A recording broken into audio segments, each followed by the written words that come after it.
కొందరు అప్పు ఇస్తూ ఉంటారు. అప్పు తిరిగి రాలేదు అని బాధపడుతూ ఉంటారు. కొందరి ఇంటిలో కానీ, లేదా దారిలో కానీ వస్తువులు పోతూ ఉంటాయి. అవి తిరిగి రావు. ఒకటికి 2 సార్లు వెతుకుతారు. నాకు ఇలాగ రాసిపెట్టి ఉంది అనుకుంటూ ఉంటారు. డబ్బు ఏదో 5,000, 10,000 ఎక్కువలో ఎక్కువ ఒక 50,000 ఇచ్చి నష్టపోతే పెద్దగా బాధపడరు. కానీ ఒక్కొక్కరు నాకు తెలిసినంత వరకు నాకు ఫోను చేస్తున్న వారి గురించి మాట్లాడుతున్నాను. 50,00,000, 60,00,000, 70,00,000, 1,00,00,000, 1,50,00,000, 2,00,00,000 ఇలా కూడా అప్పు ఇచ్చి తిరిగి రాకపోవడము, ఇటువంటిది కూడా జరుగుతూ ఉంది. అసలు ఇలా జరగడానికి కారణం ఏంటనేది కూడా తెలుసుకుందాము. నా పేరు దుర్గా మల్లేశ్వరరావు సిద్ధాంతిని. శ్రీ రాజరాజేశ్వరి జ్యోతిష్ నిలయం, నందిగామ, ఎన్టీఆర్ జిల్లా, ఆంధ్రప్రదేశ్. ఇక్కడ మనము అప్పు ఇచ్చే టైంలో కానీ, లేదా మన వస్తువులు పోయిన టైంలో కానీ కొన్ని నక్షత్రాలు ఉండకూడదు.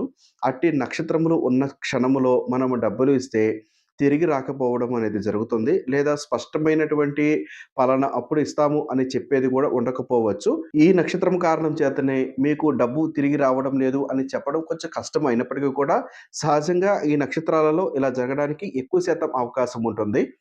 ఉత్తర, ఉత్తరాషాఢ, ఉత్తరాభాద్ర, పుబ్బ, పూర్వాషాఢ, పూర్వభాద్ర, విశాఖ, రోహిణి, కృత్తిక, మఖ, ఆరుద్ర, భరణి, ఆశ్లేష, మూల నక్షత్రములలో దొంగిలించబడినటువంటి వస్తువు తిరిగి రాదు. పాతిపెట్టినటువంటి వస్తువు తిరిగి రాదు.